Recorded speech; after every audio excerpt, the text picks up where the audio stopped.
following video contains material that may be distressing to some audiences. Viewer discretion is advised. Today we're exploring a chilling case of family deception and betrayal. In Springfield, Missouri, a mother and daughter committed the heinous crimes using antifreeze to poison their loved ones. This is the story of Diane Stouty and her daughter Rachel. Alright. Is it Stout? Stouty. Stouty? Okay. Well, again, Miss Stouty, I appreciate you being willing to come down and speak with us. You're very helpful on your part. I'm trying to be. Diane was interviewed by police. Though she initially denied any responsibility, eventually she admitted she'd poisoned family members with antifreeze. She had mixed the antifreeze into her husband's sports drinks and into sodas for Sean and Sarah. Let's see, Mom would... I think she got some containers that she would do I don't know if it was turkey baster or whatnot, but to take it from one container into another container, hide it in the house, and then when she would buy drinks, would doctor them. And when you say doctor the drinks, what do you mean by that? Pour out a good 2 inches or so and then fill it. With the antifreeze? Yeah. So testing for ethylene glycol, the harmful component of antifreeze, is not standard for autopsies. If medical examiners get a case that's referred to them that looks like a natural loss, or a natural disease process, there's no reason to go looking for ethylene glycol, or any of thousands of other potentially toxic compounds. Now, the 3 victims of this case were family members: husband Mark, son Sean, and daughter Sarah. Mark's fate came first.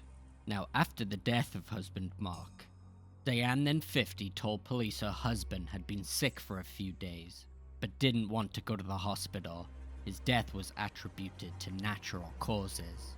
Guests then noticed Diane wasn't emotional at Mark's memorial service, creating a bit of suspicion. An insurance payout then helped Diane purchase a new home in Springfield. There, on September 2nd, 2012, Diane reported finding autistic son Sean lifeless on his bedroom floor. She told police her son had a history of seizures and had been experiencing flu-like symptoms. Diane did not arrange any memorial service for her son. Then in June 2013, Sarah Stouty was hospitalized. Doctors could not find a cause for her failing kidneys and brain bleed.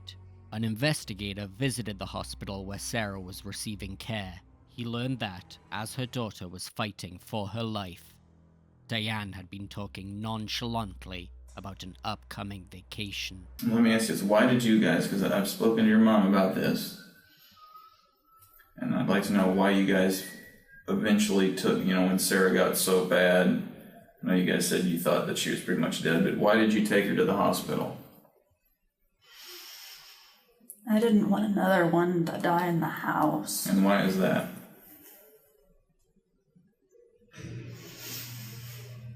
Because houses are nasty after somebody's died in it.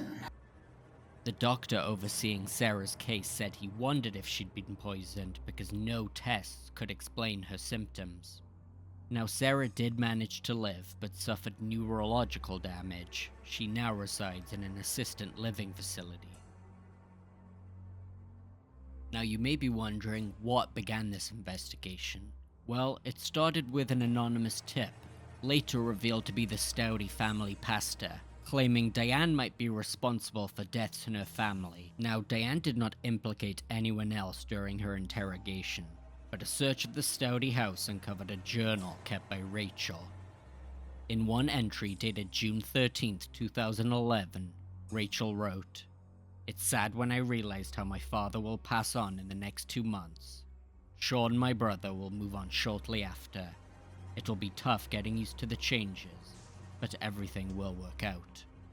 You recognize that? That's her writing. Right. That's Rachel's writings, right? Mm-hmm. She says, I wish sometimes that I could avoid the future. It's sad when I realize how my father will pass on in the next 2 months, and how Sean, my brother, will move on shortly after. Also, I get to have Dad's car when he's gone. Although Rachel had originally told police she had no knowledge of her mother's crimes, police interrogated her again. This time, she admitted her involvement. Do you recognize this?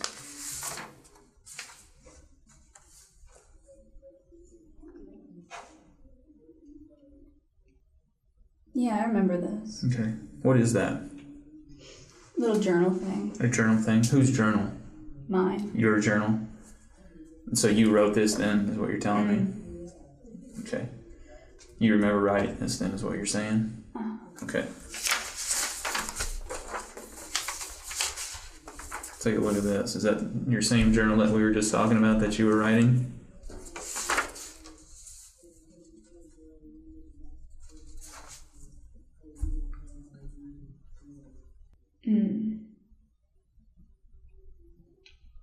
There was a dream that I had had. That they would die, but...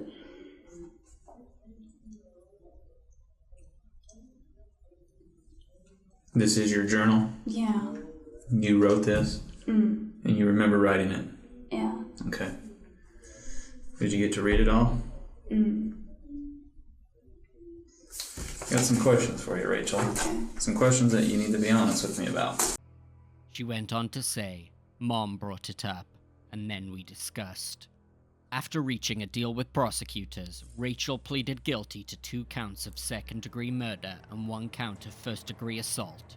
She was given 2 life sentences, with eligibility for parole in 42.5 years. Diane pleaded guilty to 2 counts of first-degree murder and 1 count of assault. She submitted an Alford plea, which recognizes there is enough evidence to secure a conviction, but did not require her to admit to a crime. Diane was sentenced to 3 life terms with no possibility of parole. Diane's attempt to deflect blame after a detailed confession is one more twist in an extraordinary case. If you enjoyed today's video, please leave a like and subscribe, and don't forget, stay curious. Have a good one.